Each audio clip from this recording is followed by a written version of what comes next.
Hello everyone, this is Adrian Ducao coming back for the episode 3 of the discussion for my journey on my personal finance stuff. Basically for this discussion we'll be discussing about the alternative investment. So what are the alternative investments? So basically they are an investment vehicles wherein hindi sila nagfo-fall down sa current asset classes ng um, ng financial uh, stuff. So, di sila nagfo-fall sa cash equity, fixed income, real estate, or commodity. However, real estate is still considered as alternative investment. So basically, you can get uh, into this particular alternative investment, like literally buying and selling a property or renting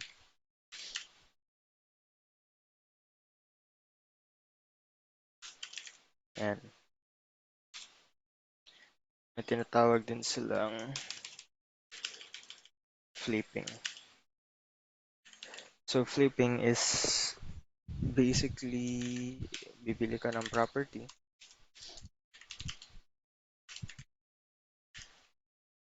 then renovate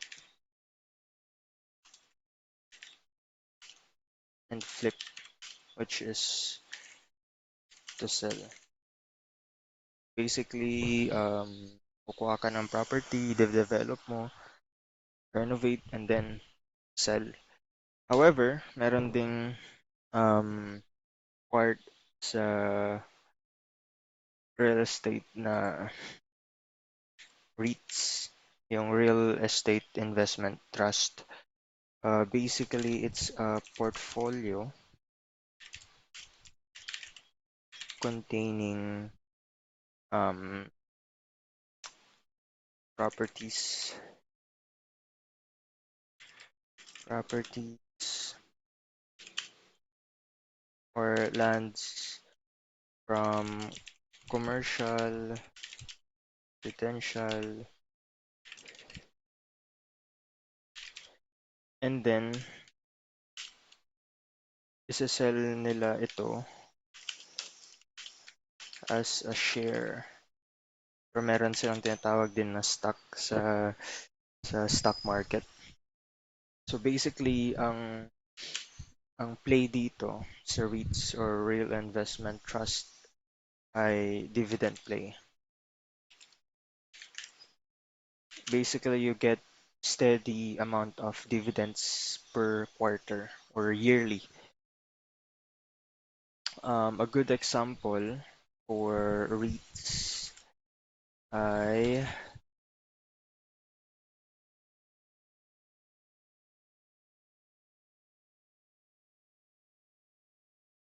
good example for REIT is a REIT that was issued or listed August of 2020. There are different REITs here in the Philippines. Um,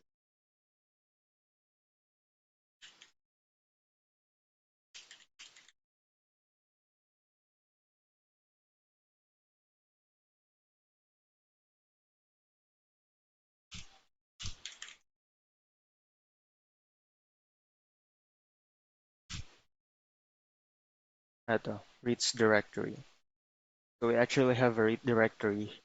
Ito yung mga current uh, real estate investment trusts sa Philippines, mostly A-REIT, DDMP or yung Double Dragon, at PhilInvest.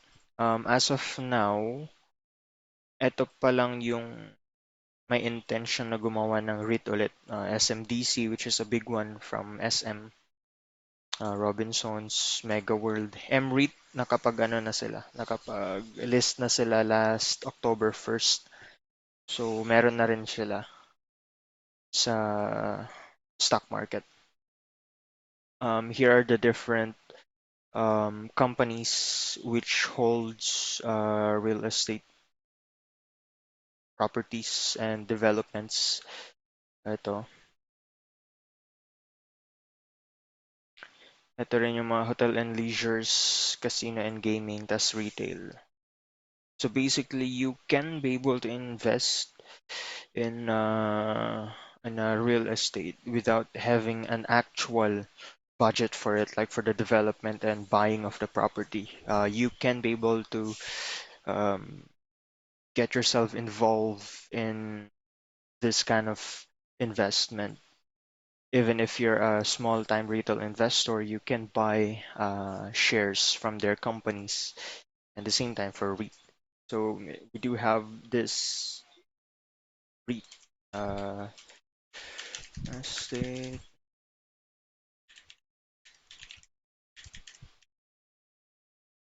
and then we also have uh, equities,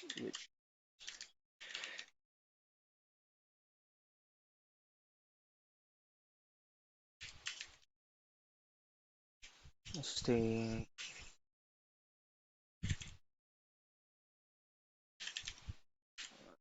such as these kind of stuff. Ito na.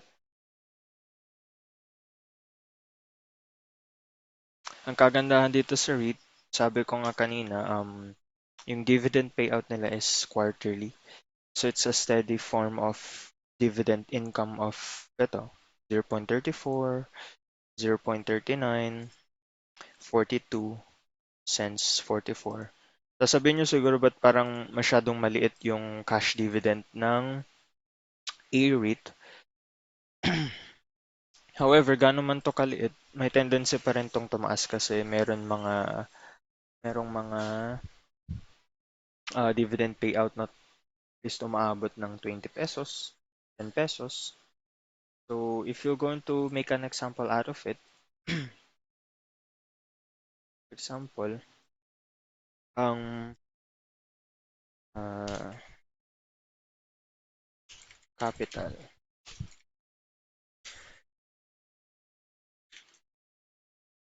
shares dividend rate,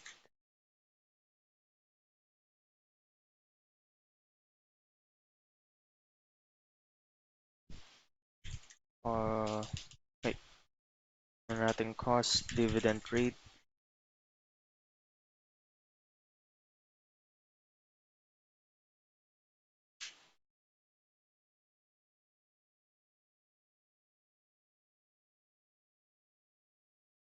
entry, investment cost slash capital,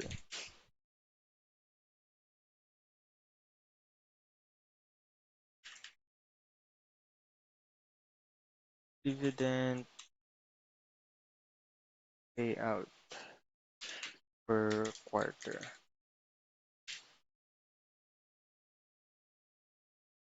estimated.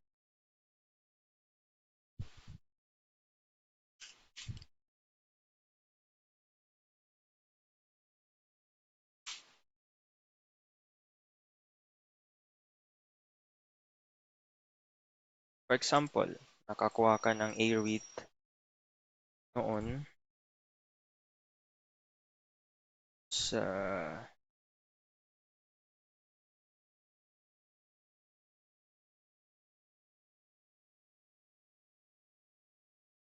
let's say sa price na 25.67. 25.67. Let's say ano 300 or 30,000 share. Multiply that by the share.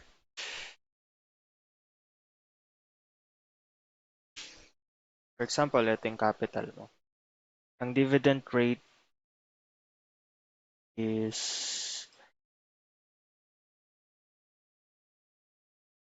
0.34. Let's say steady, 0.44. Kasi last magkasunod is cash dividend na 0.44. Pwede mong sabihin na 0.44. Ang estimated dividend payout niya per quarter is, mali, share multiplied by dividend payout. Ayan, 13,200 ang estimated dividend payout niya per quarter. For example, steady na dividend rate niya is 0.44. So yearly or annual,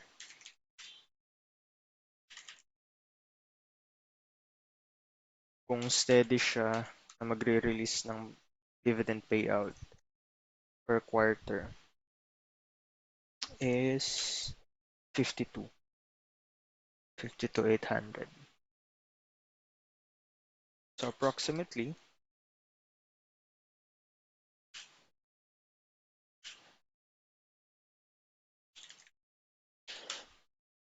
mababawi mo na yung capital mo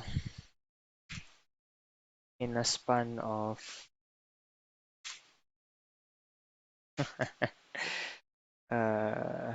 14 years. Parang mali ata yung computation ko.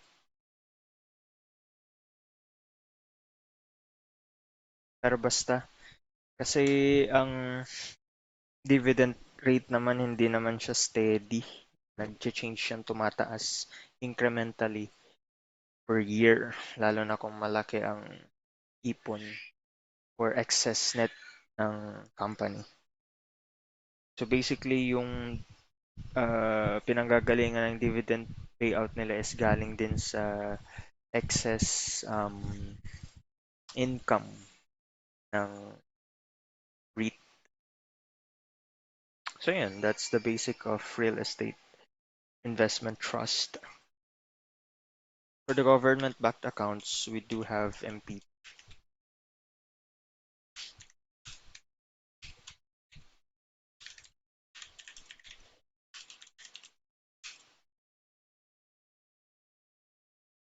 So basically, MP2 is uh, saving savings type of account sa Pag-ibig Fund. It's an optional savings account na pwede mong i-open. So if ever na you already have uh, Pag-ibig, account, regular account, pwede ka nang mag-open ng MP2. So what is an MP2? Babasa nyo yung general sheet nila dito sa website nila sa modified savings account. Ang kagandahan nito, meron silang stable na dividend rate na hindi bumababa sa 4% per annum. Basically, it's a good thing kasi um, mas mataas siya kesa sa current inflation rate ng Philippines. At the same time, mas mataas siya sa mga interest rate or dividend rate ng mga regular bank accounts such as BDO. Kasi yung mga matataas na savings account sa Philippines, sa regular savings account ay mga nasa 1%, 2%, di na yun tataas. However, for MP2, sumasagad siya at least 8%, depende sa performance for the past year. Yeah, nagre-rely siya sa past year performance. So currently, 2020, 6.12% ang dividend rate nila. Kung lalaruin mo yung projection nito, for example, bigyan ko kayo ng example sa MP2.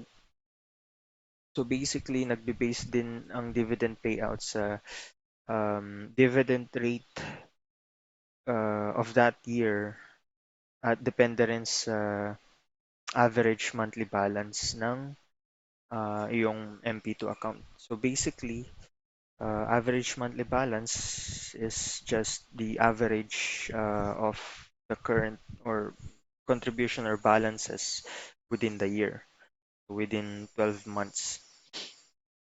So for example, nag-umpisa ka ng November, 1,000, 1,000, or 500 yung dinagdag mo that time. Average monthly balance niya kung i-compute mo is 208 and 33 centavo. So, ang computation ng dividend payout is ito. I-multiply mo lang to, rate of return, or dividend rate of return, times yung average monthly balance. Dun mo makukuha yung dividend payout. So, last 2020, for example, ito lang yung contribution mo, 1.5. Ito din yung dividend. Ipa-plus mo ngayon to as total accumulated value. Now, there's two kinds or two choices on how you're going to handle dividend payout. Meron silang option na yung dividend payout is tawag dito, pay out mismo sa union bank account mo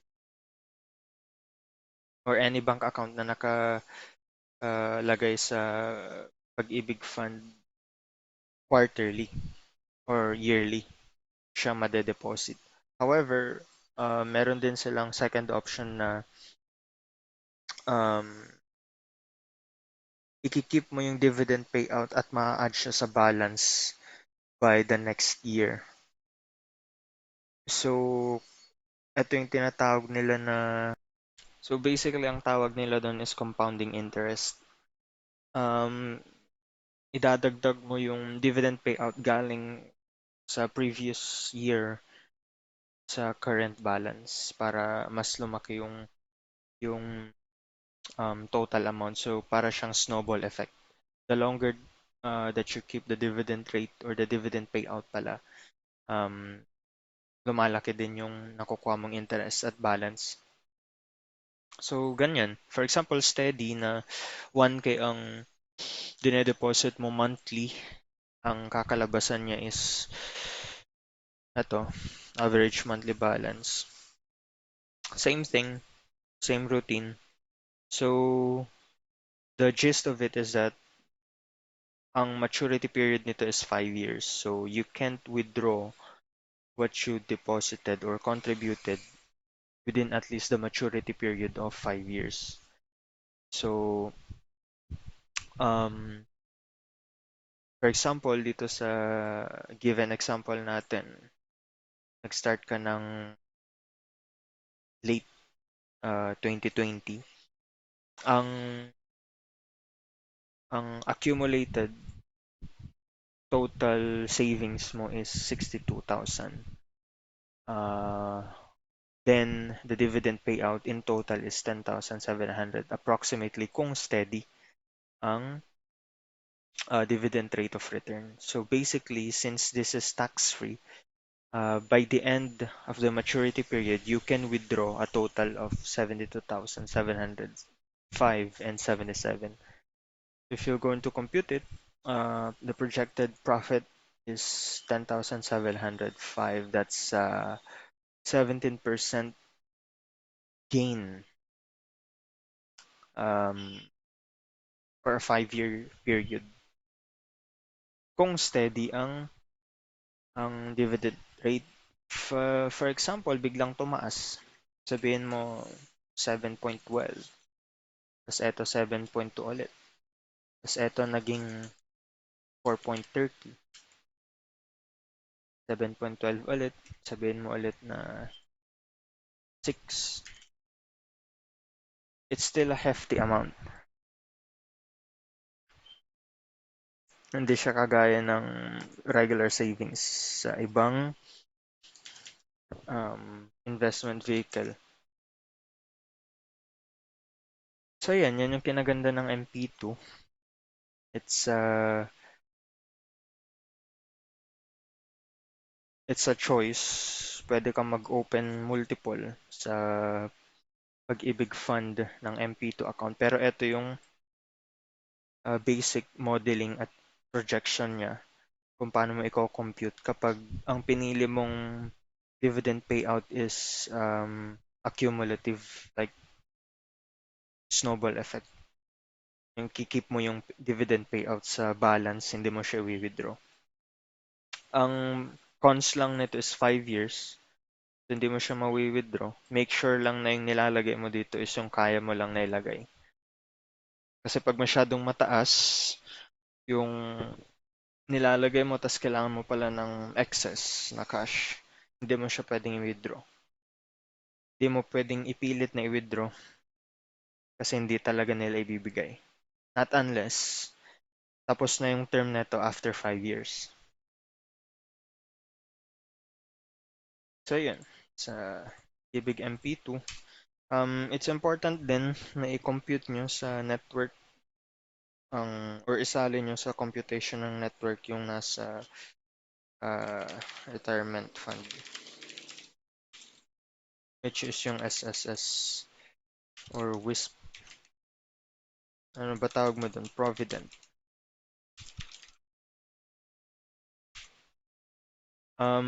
Isa din mandatory sa Philippines. Ito, mandatory.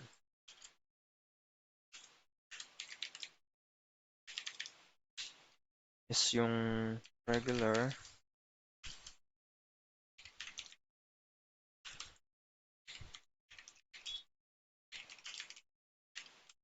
Ito, ang maturity nito is 20 years. At dapat completed yung contribution. Mandatory din to.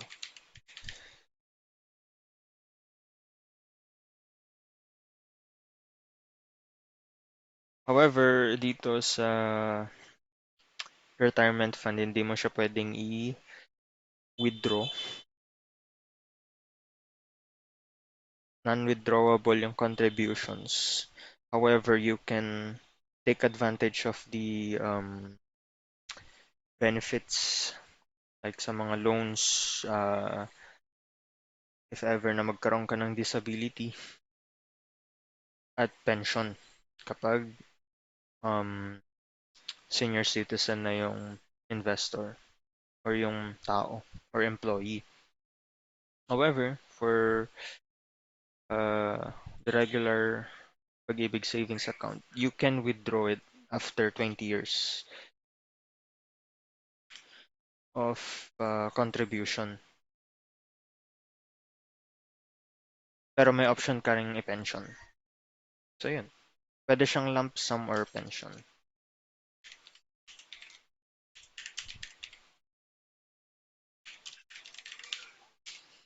Alright, moving forward, for crypto, there's 3 ways to make money out of cryptocurrency. Make money out of crypto. First one is to mine crypto. Second one is to trade crypto. Third is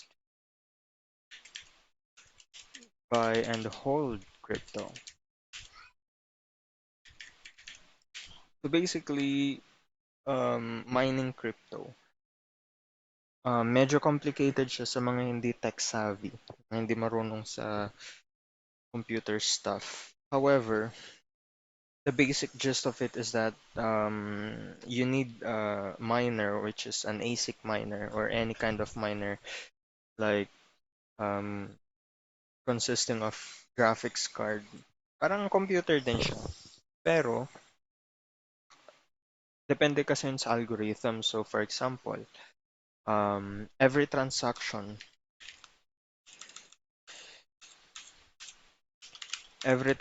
sa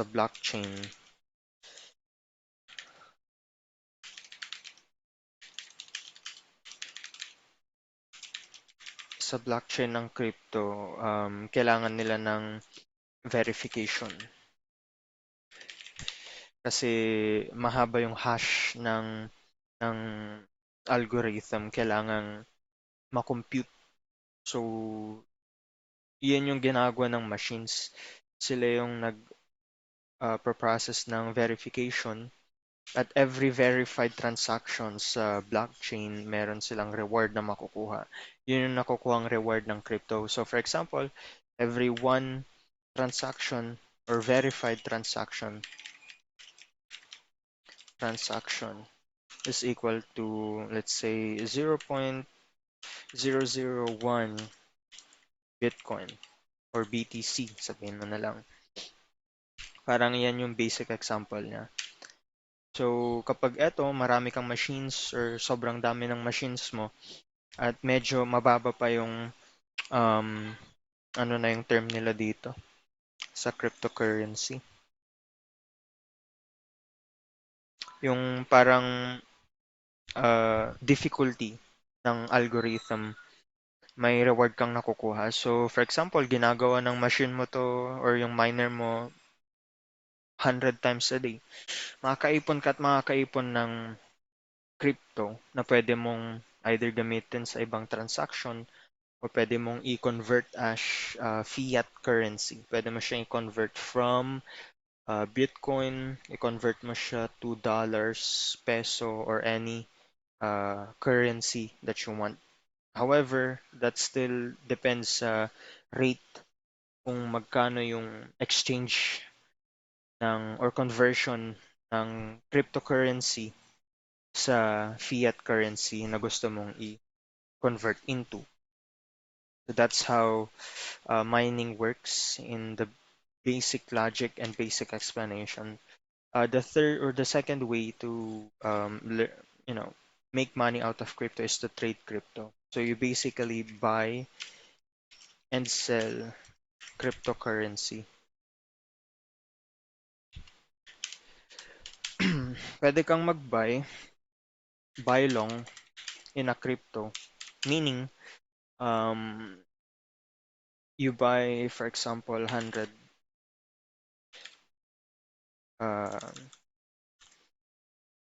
ETH, 100 Ethereum coin, and then i-hold mo siya for, let's say, 5 days. Kapag tumaas yung price, sell mo siya. Yung difference, yun yung profit mo and the same time yung capital. Pwede ka rin mag-short short selling. So basically, what is short selling? Short selling is you're going to bet against the cryptocurrency. Um, Ewan ko kung implemented sa ibang exchange yung short selling ng crypto. Not sure. So basically, you're betting that the crypto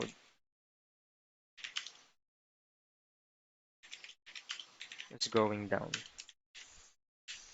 So yun, para din tong trading of stock or forex kapag magte-trade ka ng crypto. Buy, sell, buy low, sell high. Meron ding derivatives sa pagte-trade ng crypto. Meron silang options or CFDs, contract for difference. Kaya lang medyo high risk na kasi yun. Tapos sa sobrang taas ng leverage na ino-offer nila, maraming retail crypto investor ang nawawalan ng money kasi hindi nila maintindihan kung paano gumagana yung derivatives at the same time. Hindi nila maintindihan yung catalyst ng cryptocurrency. So it's a high risk game, not recommended for newbies, pero kung feeling nyo kaya nyo namang naintindihan nyo naman yung gist ng trading, edi pwede yan. Pwedeng pasukan. Third way to make money out of crypto is to buy and hold cryptocurrency. So basically, you buy long for any crypto, hold it for years, say 3 to 5 years, saka mo i-sell after that. So yun yung crypto. And this is the three main ways to make money out of cryptocurrency. As of right now, meron silang tinatawag na NFTs. non-fungible tokens. Ito yung mga um, parang art or icons or any kind of digital arts backed by blockchain. So para din siyang crypto, kaya lang it's an art. Kumbaga ito, medyo high risk na din kasi puro speculative ang nangyari dito sa NFT. So basically, you create an art, um, post it for bidding, and then ang bayad sa'yo is cryptocurrency. Pero at the same time, before ka makapag-post ng art, uh, para makapagbenta ka ng NFTs mo, you also need to pay gas fee sa using Ethernet or Ethereum pala, using Ethereum or kung ano man yung blockchain na nagbaback dun sa NFT. So yun yung mga basic na. Alright, so moving forward, moving on to the topic, you can also create um, or invest in alternative investment with crowdfunding. So basically, ito yung mga pooled crowdfunding by the name itself.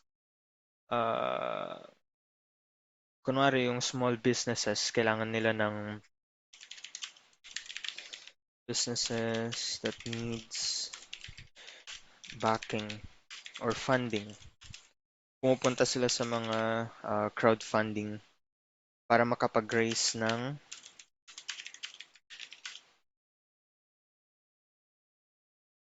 capital or slash fund. Basically, yun yung ginagawa nila. Ngayon, depende sa offering ng ng crowdfunding kung anong gagawin nila or paano yung bigayan ng share. If ever na successful yung first round ng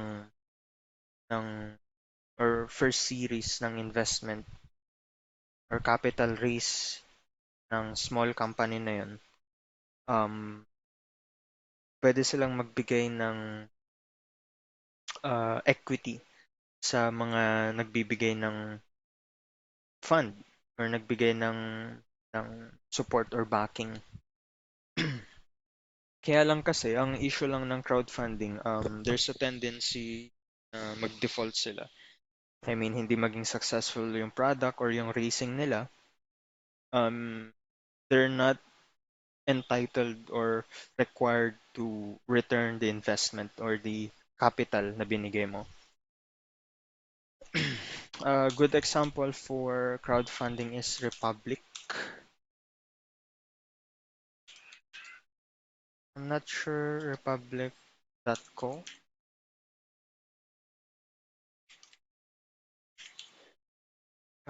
Crowdfunding. Ito. Republic.co.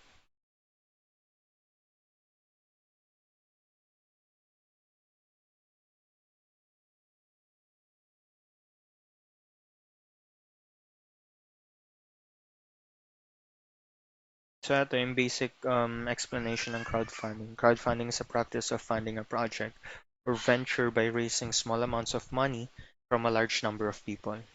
In modern times, typically via the internet or crowdfunding sources or alternative finance. It's considered as a high risk investment due to the fact that there's no certainty na maging successful yung startup kung sakali. Yun yung reason na um, it's a high risk investment.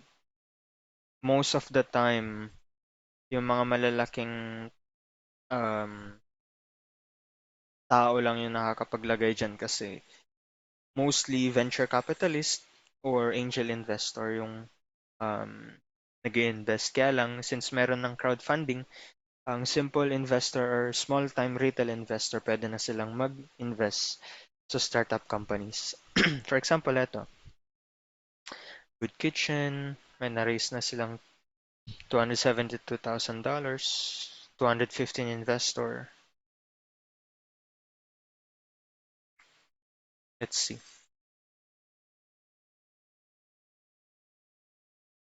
So ito, may specific target sila na ma-raise para makapag-start sa business nila. These are the different tier levels kung anong um, makukuha mo or anong dapat mong invest or makukuha mo sa ininvest mo. If you're going to take a look at it, wala pa silang ino-offer na equity. So parang sinasabi lang nila na kapag nag-invest ka ng this amount, ang makukuha mo lang is 5 mils pack. Yan. Mostly ang tinitignan is ng mga to, mga business models or what, yung investors, yung market.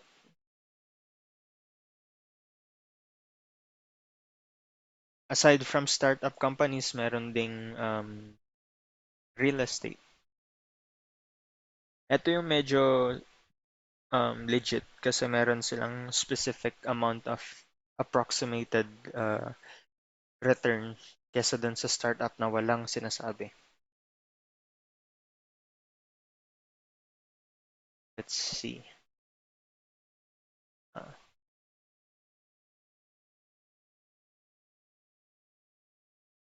Depende kasi sa ano sa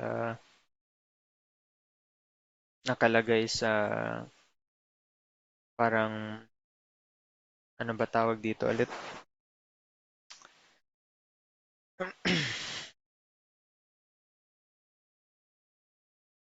Parang marketing material nila. Yan.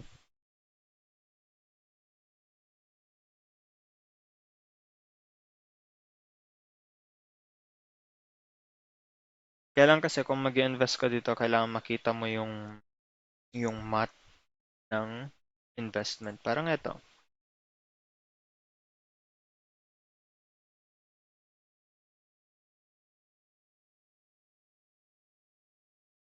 So yun yung crowdfunding. Marami pang crowdfunding companies.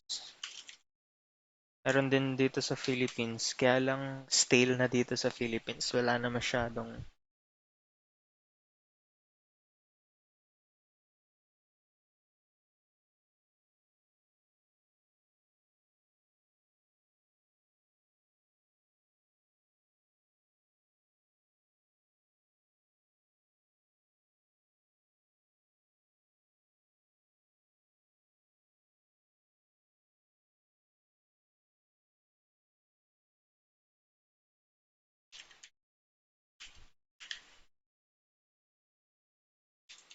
angel investor.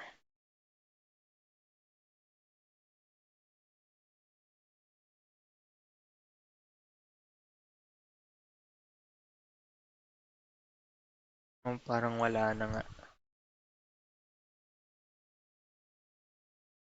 Basta, yun yung basic gist of crowdfunding. Hindi pa ako nag-aano ng crowdfunding kasi medyo high risk, walang specific.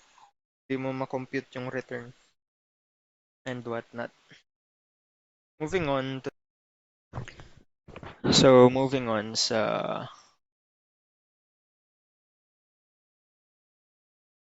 list natin, P2B, person to business lending. So basically, you lend a particular amount of money sa business. At the same time, makakakuha ka ng specific interest rate in return. Hindi siya kagaya ng uh, corporate bonds. Kasi ito, within a year lang to eh. 6 to 12 months yung duration ng P2P. Ang trusted na nakita ko since last year is yung seed-in. Not sure kung meron pa yung login ko dito.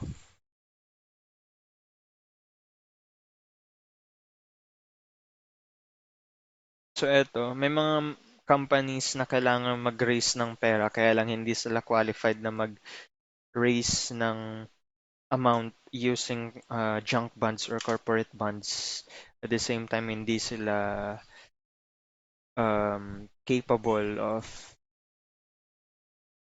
alam mo yun, hindi sila capable na maglatag ng IPO kasi maliit lang yung company. However, they are stable enough na meron silang collateral sa sa ilo-loan nila.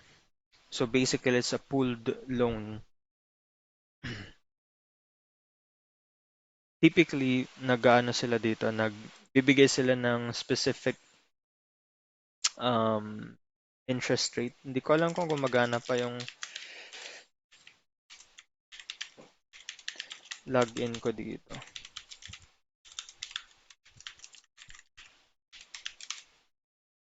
Let's see.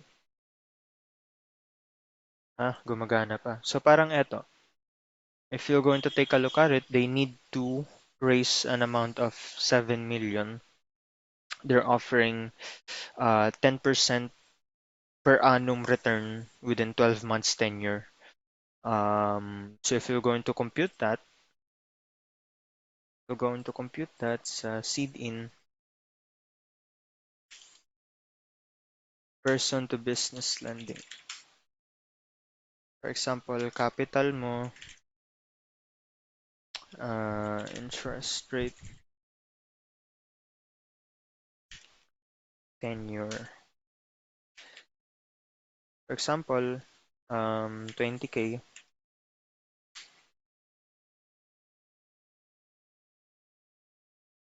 interest rate nila is 10%, tenure is 12 months.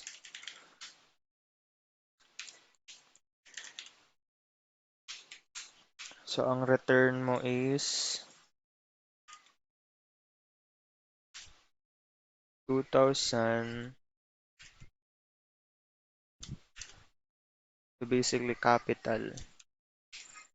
your capital plus the interest rate.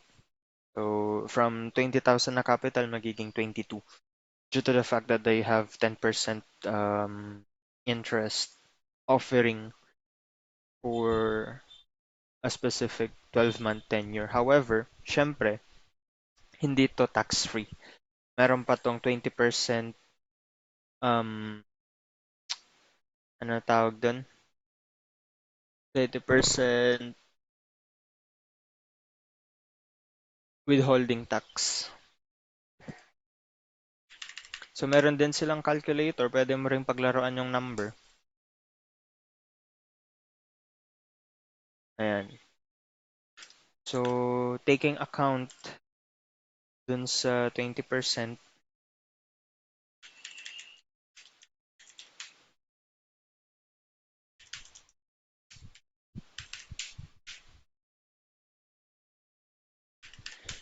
percent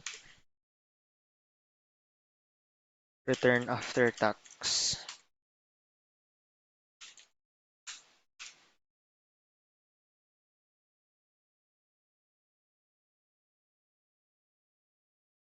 Um,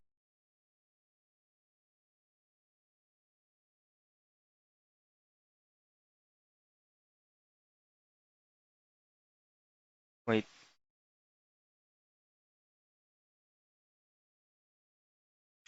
times 10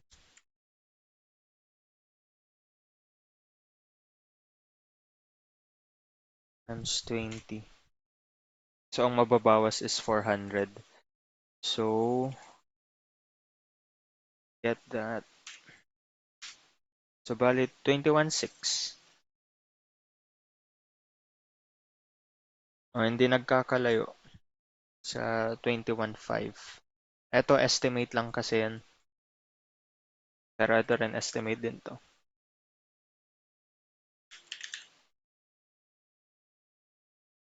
So still subjected for withholding tax na 20%.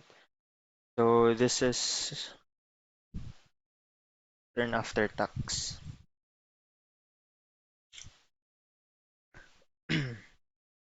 Ito yung P2B na lending. May mga matataas ding interest rate na offering. Kaya lang, hindi ko sure kung palagi. Ito, may pumapatak ng 15% for 10 months tenure. So basically, kung malaki yung ilalagay mo ditong investment, like 50, malaki din yung return. The bigger the better. Parang ganun. Kaya lang masyadong maliit pa rin. Kasi, pero parang okay na rin kasi 10 months, 12 months yung maturity. It's a short term. So yun. Yan yung tinatawag na P2B.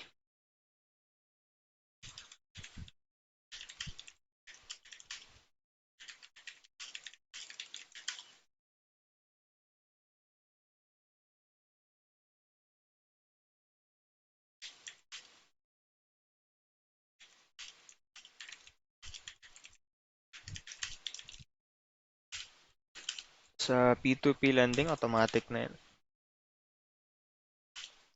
It's like lending to a person with or without collateral